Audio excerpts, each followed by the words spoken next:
What's up, YouTube? Welcome back to the channel. I am giving you a quick update on the Road to Recovery series coming back from a trimalleolar fracture.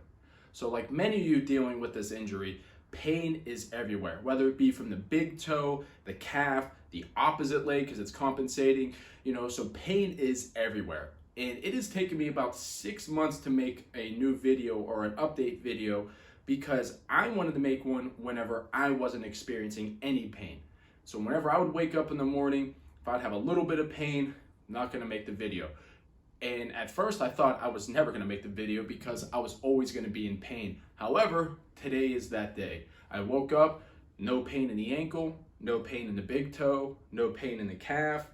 I just scratched my big toe off the kicking bag, but other than that, no pain. And so I wanted to kind of explain some of the things that I did over these last 6 months that maybe you could start to utilize in your exercise program, or you could just kind of get some ideas, and whenever you're ready, go ahead and implement them. So let's go ahead and get to it. And so one of the issues I definitely have going on, and I don't think it's going away, is this little ball of fascia right above the incision scar. So you can see anytime I put weight down on that foot, this thing starts to pop out.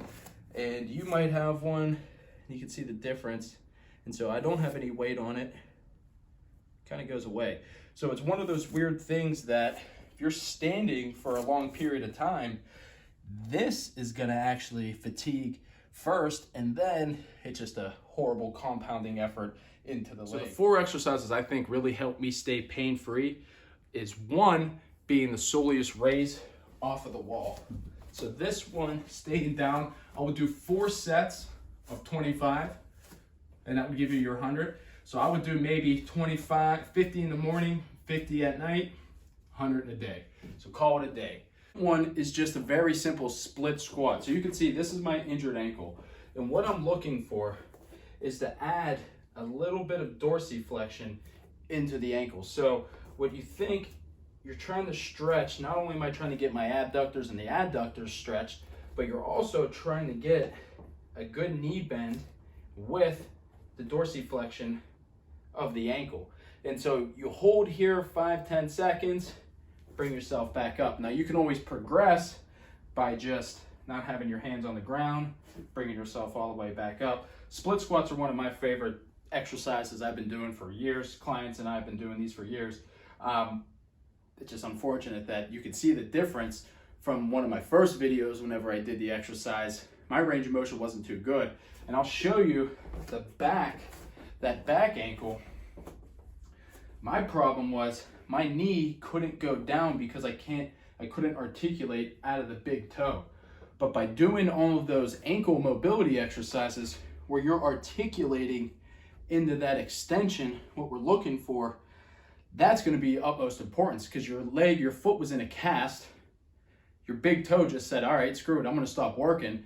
And so it's important that you got to keep getting that big toe back in action, whether it's in flexion or extension, because you don't realize that this is everything. If this doesn't bend, now you're leaning more forward, and then now you're taken away from the sinking of the hips.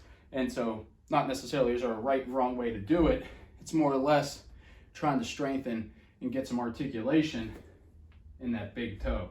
So you can see from the previous video, the form, range of motion wasn't too good.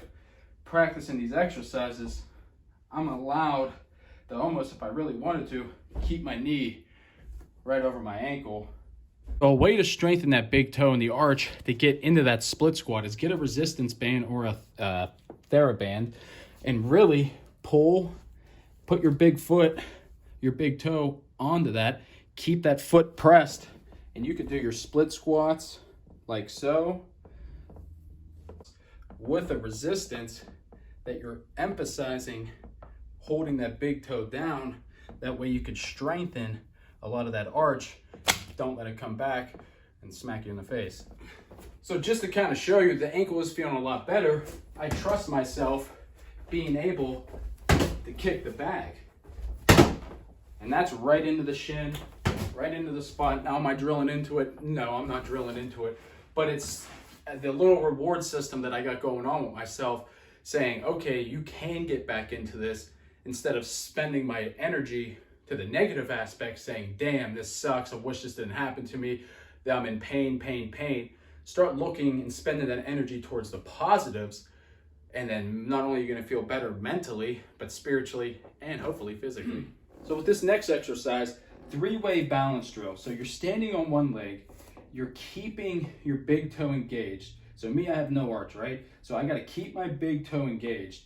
I'm leaning forward, dorsiflexion, enough to where you can feel it in the ankle, touch the heel. Come back, lean forward, touch the heel to the side. Come back. Lean forward, touch the heel or the toe all the way behind you. So you're going forward, lateral, and reverse. And if you could do that without having to down, bring yourself back, down, bring yourself back. If you can go 1, 2, 3, that's a complete rep. If you could do 5 of those complete reps, that's how you know you're starting to work yourself into progression.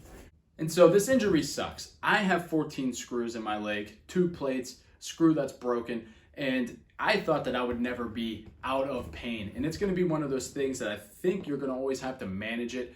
And by doing these exercises, I can tell you, you're going to feel so much better about yourself, because you're putting your body into its ranges of motion. You're adding blood flow down there. You're strengthening the muscles that have been atrophied, not working, non-weight bearing for so long.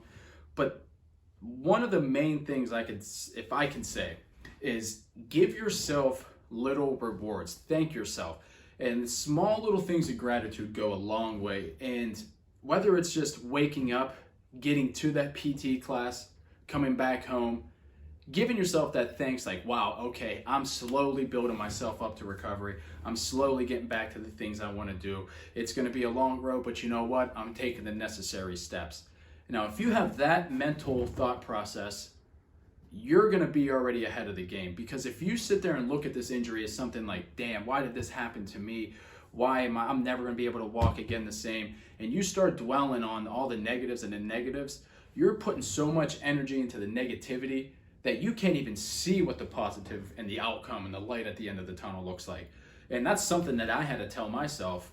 Me being as active as I am, I mean, I was putting myself into a dark hole.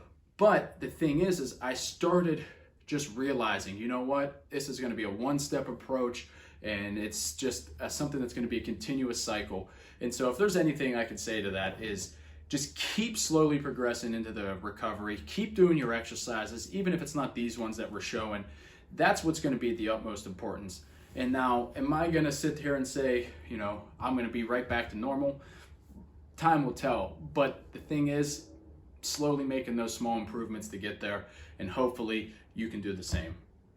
And I'll see you on the next video.